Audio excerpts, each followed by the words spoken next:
जय श्री कृष्णा। आज है भगवत गीता के अध्याय 11 का तीसरा श्लोक। पूरा सुनिए। जब तक आप पूरा नहीं सुनेंगे तब तक हमें पता ही नहीं चलेगा भगवान क्या कहना चाह रहे हैं, क्या समझा रहे हैं। सुनिए। हे परमेश्वर, आप अपने को जैसा कहते हैं यह ठीक ऐसा ही है, परंतु हे पुरुषोत्तम, आपके ज्ञान, ऐश्वर्य, शक्ति, बल, वीर्य और तेज से युक्त ऐश्वर्य रूप का मैं प्रत्यक्ष देखना चाहता हूँ। अब मैं आपके रूप को देखना चाहता हूँ। आपने तो बहुत सारी बातें बताई हैं, सुनिए क्या अर्थ है इसका। इसमें अर्जुन की जिज्ञासा को प्रकट कर रहे हैं। अध्याय 10 में सब में मैं हूँ। भगवान ने बोला है ना 10 में कि सब में मैं हूँ। अब अर्जुन के मन में जिज्ञासा हो रही है, मैं भी तो देखूँ सब में हैं कैसे, ये भगवान कैसे हैं, सब में कैसे हैं। आपने जो जो कहा है मुझे शंका नहीं है आपके ऊपर, परंतु आश्चर्य है आप एक होते हुए सब में कैसे हैं। अर्जुन कह रहे हैं मुझे विश्वास भी है, आप जो कह रहे हैं सत्य कह रहे हैं, मुझे आप पर पूरा विश्वास है भगवान। आपने पूरे विश्व को एक अंश में धारण कर रखा है। मैं उत्पत्ति करने वाला, मैं पालन करने वाला और मैं संहार करने वाला, ये कैसे हो सकता है, ये संभव कैसे है। अर्जुन के मन में जिज्ञासा हो रही है। इस कौतूहल को मैं देखना चाहता हूँ, सुनना चाहता हूँ। अर्जुन का कृष्ण के प्रति जो भाव है अटूट श्रद्धा वाला है, तो ये शंका से नहीं पूछ रहे, कौतूहल से पूछ रहे हैं, जिज्ञासा से पूछ रहे हैं। देखना चाहता हूँ, उस रूप के दर्शन करना चाहता हूँ। इस अध्याय में विराट रूप का दर्शन है। इस रूप को वे अपनी आँखों से देखना चाहते हैं। गुरु ने कहा हमने सुना, पर वो प्रैक्टिकल करना चाहते हैं। भाई जब प्रैक्टिकल करके हमें साइंस इत्यादि में दिखाया जाता है तो हमें याद भी रहता है और पता है ऐसे प्रैक्टिकल है, तो वो प्रैक्टिकल देखना चाहते हैं। यहाँ पर अर्जुन स्वयं देखना चाहते हैं। भृग ऋषि थे, वो भी भक्त थे भगवान के। उन्होंने बहुत तप किया, भक्ति पूर्वक बहुत तप किया। कई वर्षों तक वो तप करते रहे। अपने शरीर को उन्होंने बहुत कष्ट दिया। फिर उस तप से भगवान प्रसन्न हुए। उन्होंने दर्शन दिया और कहा तुम वरदान मांगो। भक्त तो सब कुछ छोड़कर बैठता है भक्ति के लिए, फिर वरदान में क्या मांगेगा, वस्तु पदार्थ तो मांगेगा नहीं, उसको कुछ और अन्य चाहिए भी नहीं भगवान के सिवा। तो उन्होंने कहा मुझे इतने सारे नेत्र दो कि मैं चारों ओर आपका दर्शन कर सकूं। सहस्त्रों कान दीजिए कि मैं आपका गुणगान सुन सकूं। मुख दीजिए कि मैं आपका नाम ले सकूं। सहस्त्रों हाथ दीजिए कि मैं आपकी सेवा कर सकूं। देखिए हाथ आपके 100 नहीं होंगे, पर ये विराटता है। उन्होंने इस विराटता को देखने का भाव बनाया। भक्त के अंदर सिर्फ भगवान को देखने का भाव होना चाहिए। सांसारिक चीज़ों के लिए स्वयं को मत भगाइए। धन मिल जाए, पदार्थ मिल जाए, वस्तुएं मिल जाए, पद मिल जाए, संतान मिल जाए, नहीं, ये सब चीज़ों में अपने आप को मत थकाइए, मत भगाइए। ये सब चीज़ें तो बहुत छोटी हैं, तुच्छ हैं। भक्त इन चीज़ों से उपराम हो चुका है, उसे इन चीज़ों की आवश्यकता नहीं है, क्योंकि जिसने उस ऐश्वर्य को देखा, ऐश्वर्य तो आपके कदमों में होगा। जिसने उस परमात्मा को देख लिया, जान गया, तो ऐश्वर्य तो आपके कदमों में होगा। कहते हैं जिसने ईश्वर को पाया तो ईश्वर का ऐश्वर्य तो आपके कदमों में ही होगा, पास ही होगा। अर्जुन बोल रहे हैं आपका ज्ञान, आपका ऐश्वर्य, शक्ति, बल, वीर्य और तेज से युक्त ऐश्वर्य रूप को मैं प्रत्यक्ष देखना चाहता हूँ। हमारे अंदर ये भावना होनी चाहिए कि हम भी देखें भगवान को, देख सकें भगवान को। विराट में एक ही है और कुछ नहीं है। उस विराट में कौन है? सिर्फ एक ही है। गुरु बोल रहे हैं है ही भगवान। क्या हमने मान लिया? गुरु तो रोज कहते हैं अरे कुछ और नहीं, है ही भगवान, इस सृष्टि में कुछ और नहीं है। क्या हमने गुरु की बात को माना? नहीं माना। आपने देखा और देखने की बात आती है तो इन आँखों से देखने की बात आती है। देखने की भी बात सोचते हैं तो इन आँखों से देखने के लिए सोचते हैं भगवान को। इन आँखों से देखना चाहते हैं। ये देखना आँखों का नहीं है। आँख तो वैसे भी हमारे इंस्ट्रूमेंट की तरह है। इसके पीछे देखने वाला कौन? उसको जानिए।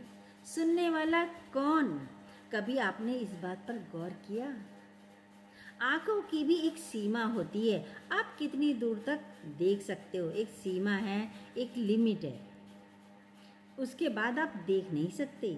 चाहे आपकी आँखें कितनी भी अच्छी हों, छोटे बच्चे की हों, जवान की हों, आप देख नहीं सकते। एक लिमिट होती है देखने की। बुढ़ापे तक आते आते तो आँखें कमज़ोर हो जाती हैं।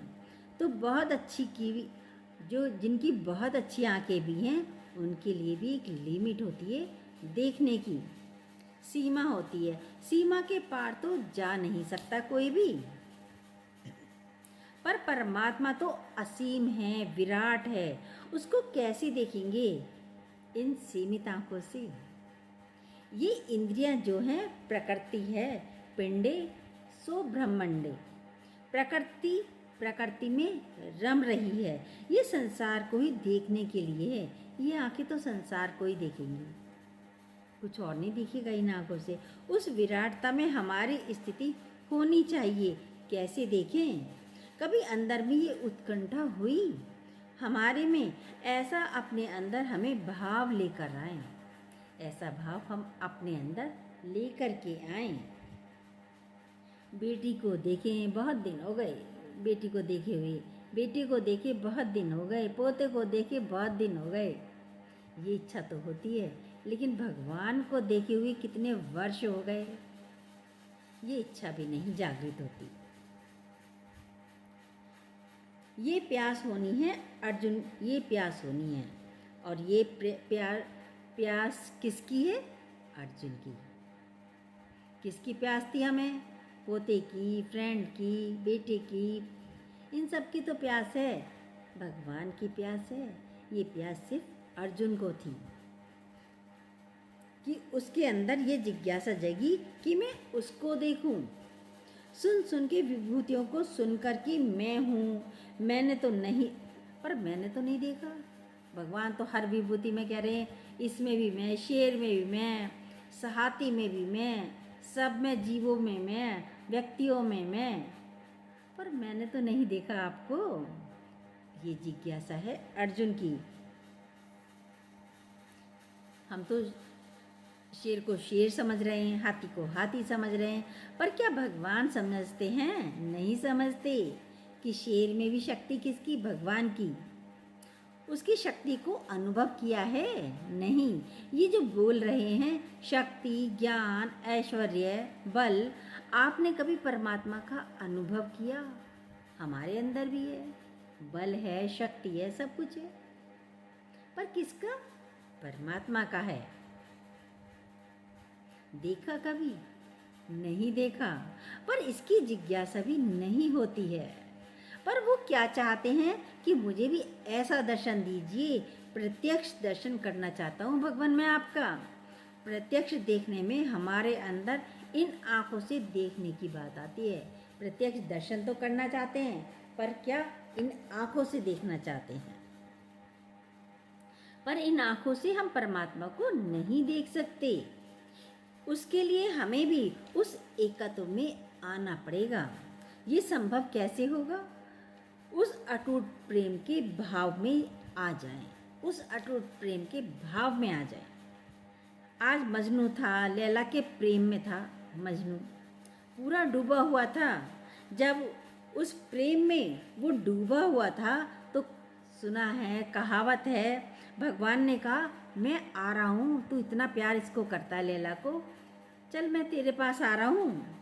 बोला यदि मेरे पास आना है तो लैला के रूप में आना, वरना मैं नहीं देखूंगा आपको, मैं मुंह भी नहीं करूंगा आपकी तरफ। इतना अटूट प्रेम लैला से था मजनू का, वरना मैं आपको देखूंगा नहीं। ऐसा भाव हो हमारा भी। लैला ही लैला नजर आए, यानी भगवान ही भगवान नजर आए, ये एकत्व वाली चीज है, वरना संभव नहीं हो सकता।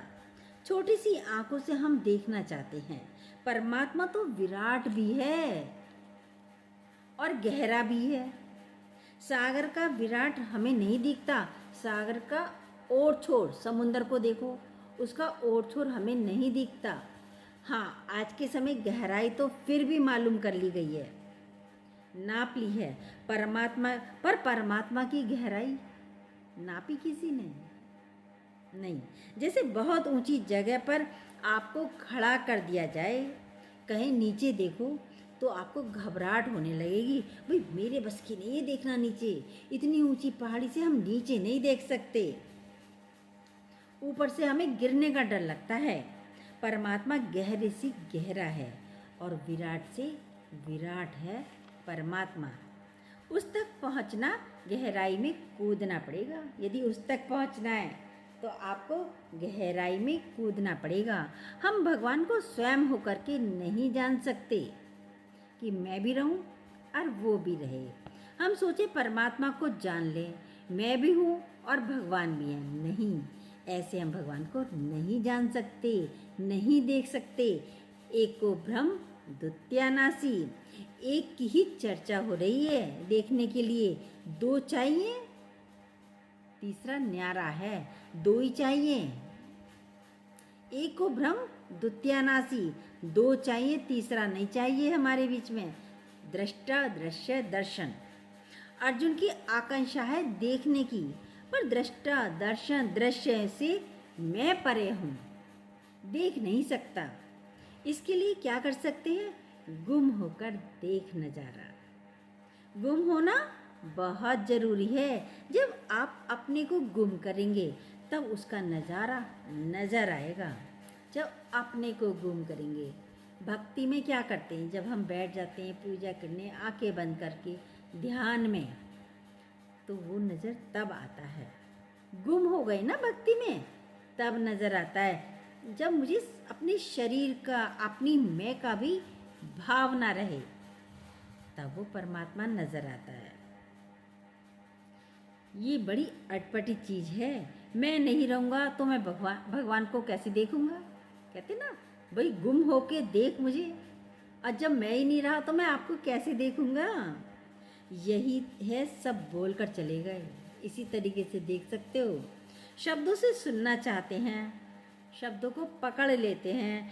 शब्द भी, गीता के शब्द पकड़ लिए, ओम पकड़ लिया, ओम ओम ओम बोलो, गायत्री मंत्र को पकड़ लिया। शब्दों से भी उसको नहीं जाना जा सकता। बड़ी पहेली बोली जाती है, रहस्य बोला जाता है। इसको हम कैसे करें? इसके लिए क्या करना है?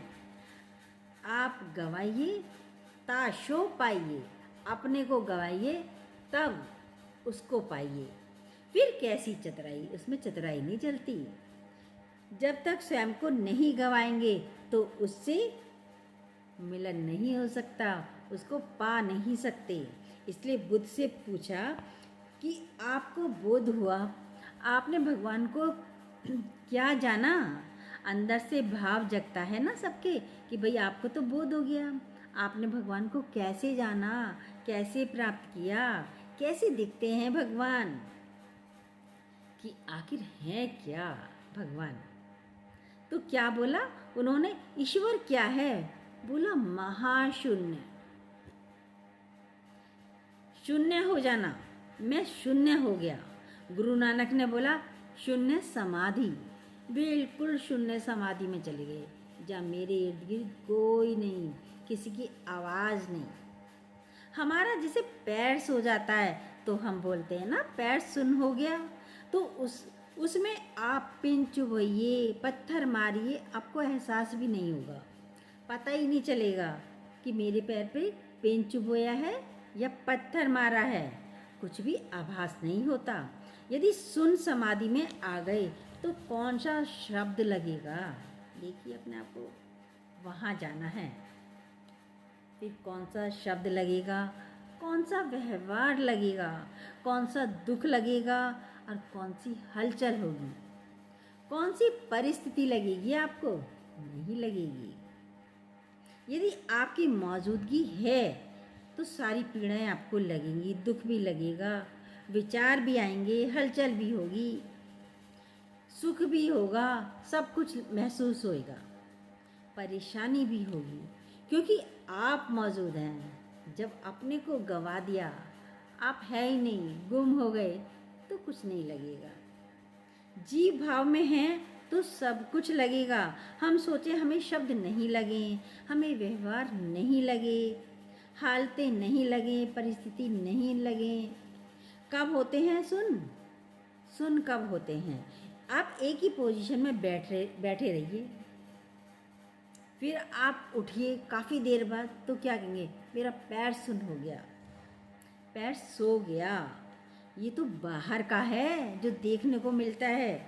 जब आप स्थिर हो जाएंगे, अपने भीतर उस स्थिरता की अवस्था में रहना, तब ये समाधि लगती है। अब हमारा चित्त कहीं चलायमान नहीं हो रहा, डोलायमान नहीं होता, कहीं जाता नहीं है। संसार में, माया में, बेटे में, पोते में, पत्नी में, पति में, धन में, कहीं जाएगा ही नहीं। आपका चित्त तो सारा, लेकिन देखिए अपने आप को, आपका चित्त तो सारा समय दौड़ रहा है, भाग रहा है, परेशान भी हो रहे हैं, फिर भी दौड़े जा रहे हैं, स्थिर नहीं होते, सुन नहीं होते। शून्य समाधि ये टेम्परेरी होता है। आपका शरीर आपसे अलग हो जाता है, ये थोड़ी देर के लिए होता है। वैसे हम कहते हैं शरीर कैसे अलग हुआ, इसके लिए आप छोटा सा अनुभव कर सकते हैं। एक तो बेहोशी में सुन होता है,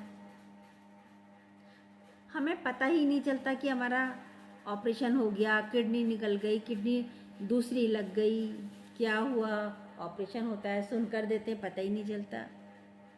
हार्ट का ऑपरेशन भी होता है, हार्ट ब्लॉकेज हो गई, ऑपरेशन हो जाता है, नस इधर की उधर लगा देते हैं, आपको पता ही नहीं चलता।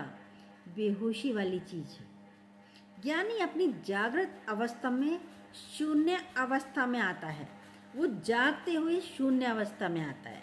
ज्ञानी की अवस्था शून्य समाधि, उसका अनुभव होगा आपको, वो किस शक्ति से चलता है। आप नहीं रख रहे, पैर चल रहा है, वो शक्ति परमात्मा की है, आपकी नहीं है। सौंदर्य सारा उसी का है, परमात्मा का। हम अपने विचारों को शांत करने की कोशिश करते हैं, पर स्थिर करने का प्रयास नहीं करते, दौड़ाने का प्रयास करते हैं। सारी ज़िंदगी दौड़ाने का प्रयास किया, सारी ज़िंदगी दौड़ाया है आपने। कहते हैं विचार चल रहे हैं, हमारे विचार चल रहे हैं, हम तो परेशान हो रहे हैं। भाई कौन चला रहा है, कौन चल रहा है? अभी रोक दीजिए विचारों को, तो विचार रुक जाएंगे तुरंत। शक्ति है आप में विचारों को रोकने की भी। उसको हम महसूस करना है, उसको हमें महसूस करना है। आप भी वही स्वरूप हैं, बोलता है अलग नहीं है, आप भी वही है, अलग नहीं है। भगवान बोल रहे हैं सारी सृष्टि में मैं मौजूद हूँ, आप अलग नहीं हैं सृष्टि से, आप भी वही परमात्मिक स्वरूप हैं। बोला मैं सब में समाया हुआ हूँ, फिर हम उससे अलग कैसे हो गए? हम भी उसी में हैं। अब अर्जुन को यही दिक्कत हो रही है। क्या? एक व्यक्ति आया, मैं बहुत दुखी हूँ, उलझा हुआ हूँ, आप मुझे शांत करिए। भाई संत के पास एक व्यक्ति आया, जैसे अर्जुन को परेशानी हो रही है, ऐसे ही एक व्यक्ति को भी परेशानी हुई, संत के पास गया, मैं तो बहुत उलझा हुआ हूँ, बहुत दुखी हूँ, मुझे शांत करिए। संत का आश्रम बहुत बड़ा था। संत बोला, बाद में बताऊंगा, पहले पूरे आश्रम का चक्कर काट के आओ। भाई वो कह रहा, मैं तो शांति के लिए आया हूँ और ये मुझे चक्कर कटवा रहे हैं। पर संत ने कहा, पहले चक्कर काट के आओ। गया, दौड़ा दौड़ा दौड़ा दौड़ा गया, आया फिर संत के पास दौड़ता हुआ, दौड़कर आया, हाँफ रहा है। दौड़कर आएगा तो ऑब्वियसली हाँफेगा ही। बैठा, आप बताइए, जल्दी बताइए, शांति कैसे मिलेगी मुझे। हाँफ रहा है। संत बोला, पहले हाँफना तो बंद कर। वे दौड़ेंगे तो हाँफेंगे ही, नहीं तो कोई हाँफता नहीं है। दौड़ेंगे तो हाँफेंगे ना, वैसे थोड़ी कोई हाँफता है। अब विचार आप खुद ही चला रहे हैं, विचारों को आप खुद ही भगा रहे हैं, दौड़ा रहे हैं, तो परेशान तो आप ही होंगे, उलझेंगे तो आप ही। इनको शांति से आप बैठ जाइए, विचारों को रोक दीजिए, विचारों को अच्छी दिशा दीजिए, इनका रास्ता चेंज कर दीजिए, कुछ और सोचिए, तो रुक जाएंगे। फिर कहते हैं, भाई आपने विचार आप खुद ही चला रहे हैं, अब पीड़ा हो रही है, फिर दुख हो रहा है, फिर शब्द लग रहे हैं, फिर व्यवहार लग रहे हैं, मालिक हैं आप, और बातें करते हो नौकरों वाली।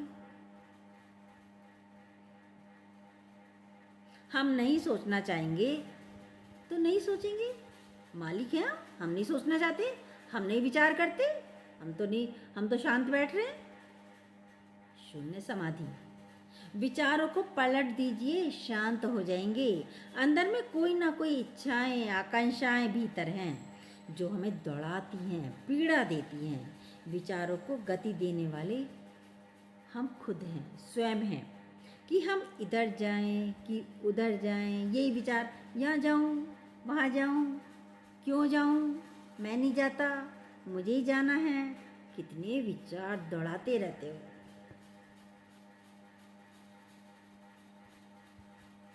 अब कहीं मन करा जाने का, बाइक लेके चले गए, गाड़ी लेकर चले गए। भाई नहीं जाना, हमें जाना ही नहीं है, हम तो यहीं बैठे हैं, जाना ही नहीं। अब ये मन कह रहा है ना जाओ, अब नहीं जाना, थोड़ी देर बाद जाएंगे। गाड़ी भी खड़ी है, बाइक भी खड़ी है, आप कहीं जाना चाहते हैं, मान लेते हैं, तभी जाते हैं, वरना नहीं जाते। दौड़ रहे हैं। धीरे धीरे ये भीतर शांत करने का अभ्यास करिए। आप शांत स्वरूप हैं, भगाइए मत, आप स्वयं शांत स्वरूप हैं। पहले शरीर को तो स्थिर करिए, मान जाए। यदि ये जाता है, मन जाता है, तो इसे वापस लाइए। फिर मन जाता है कहीं, फिर इसे पकड़कर इसकी डोरी खींचिए, इंद्रियों को अपने वश में कीजिए। मन जाएगा पर इसे खींचिए, दिशा दीजिए अच्छी, वापस लाइए। नहीं हो तो एक ऑब्जेक्ट दे दो, परमात्मा का। मजनू को लैला का झुंझुना था, लैला लैला करता रहता था। गुरु के प्रेम में जो डूबा, उसे फिर संसार नजर नहीं आता। भगवान को तो देखा नहीं, गुरु तो आपके सामने है। भाई किसी ने भी भगवान को तो नहीं देखा, पर गुरु तो सामने हैं। आप तो पति, बच्चे, माँ बाप सबके प्रेम में डूबे रहते हैं। एक जगह परमात्मा में मन टिका दीजिए, संसार की खटपट बंद हो जाएगी। ये जो संसार की खटपटें हैं सब बंद हो जाएंगी। इसलिए भक्ति को स्थान दिया गया है, मार्ग कहा गया है। बिना भक्ति के तो शांति नहीं है, मुमकिन ही नहीं है। बच्चे को भी झुंझुना दे दिया तो वो भी शांत बैठ जाता है। आप भी भक्ति में लीन रहोगे तो मन कहीं जाएगा ही नहीं। गोपियों का मन कहीं नहीं गया, लीन थी, उसी में भगवान का दर्शन हो गया था। भक्ति थी, प्रेम था उनका। अहंकार प्रेम करने नहीं देता, लेकिन कहते हैं परमात्मा के दर्शन करना चाहते हैं तो मिटने की सामर्थ्य भी तो रखिए। अब मिटने की सामर्थ्य रखिए, तभी तो परमात्मा के दर्शन होंगे। मृत्यु क्या है? शरीर की मृत्यु नहीं, मैं ना रहे, ये है मृत्यु। मैं ना रहे, हर बात में जो कहते मैं नहीं किया, मैं करूँगा, मेरा है, ये सब मेरा है, कोई ले नहीं सकता, इसकी मृत्यु करनी है, मैं ना रहे। डाई बिफोर यू डाई, मरने से पहले मरना तो जीने का मजा आ जाता है। कोरोना में भय के कारण ज़्यादा लोग मरे, कोरोना में भय के कारण ज़्यादा मरे, वैसे कोई नहीं मरा, ज़्यादा वैसे नहीं मरे, कोरोना से कम मरे, कोरोना के भय के कारण लोग ज़्यादा मरे। जिन्हें ज़्यादा भय लगा वही मरे। परमात्मा के दर्शन के लिए मरने को तैयार हो जाओ। मरना थोड़ी है, डरो मत, गुरुजी ने तो बोला है मरने को तैयार हो जाओ। लेकिन बोला ना अभी, डाई बिफोर यू डाई, मरने से पहले मरना, गुम होना, शून्य समाधि में आना, शब्द ना लगे। कोई कह भी रहा है, जब बता दिया ये विराट स्वरूप मेरा ही है, फिर कौन कह रहा है? भगवान ही कह रहा है, यही मरने से पहले मरना है। और कोई मरना थोड़ी है, जिस दिन मौत है उसी दिन आएगी, उससे पहले ऐसे थोड़ी मरना है। मृत्यु में बहुत शांति है। मुर्दा कितनी शांति से पड़ा होता है। जिस घड़ी जब मृत्यु होती है उस वक्त पूरा एनवायरनमेंट शांत होता है। बाद में देख तो मुंह देख देख कर लोग चिल्ला रहे हैं, वो शरीर की मृत्यु है। ये अहम की मृत्यु, इसमें बताइए गुरु ने, अहम की मृत्यु, तभी परमात्मा का दर्शन होगा। मैं ना रहे, अहम माने मैं ना रहे, तभी परमात्मा का दर्शन होगा। अर्जुन कह रहा है, आपने तो बोल दिया मैं भगवान हूँ, पर मैं कैसे देखूं? शक भी नहीं है, सत्य भी समझ रहा है, पर मैं कैसे देखूं? दर्शन मुझे भी तो हो भगवान के। इसके लिए हमें मिटना पड़ेगा। विराट से दोस्ती साधारण नहीं है। यदि विराट से दोस्ती करनी है तो मिटना पड़ेगा, शून्य होना पड़ेगा, गुम होना पड़ेगा। ये तभी विराट के दर्शन होंगे। आगे के श्लोकों में, इसी अध्याय में हो जाएंगे दर्शन। तो जय श्री कृष्णा। कैसी लग रही हैं ये बातें? कैसा लग रहा है ये ज्ञान की चर्चा? ज़रूर अच्छी लग रही होगी। जो न्यू हो प्लीज़ सब्सक्राइब कीजिएगा, बेल को दोबारा प्रेस ज़रूर कीजिएगा। जय श्री कृष्णा। और अपने लाइक और कमेंट ज़रूर दीजिएगा।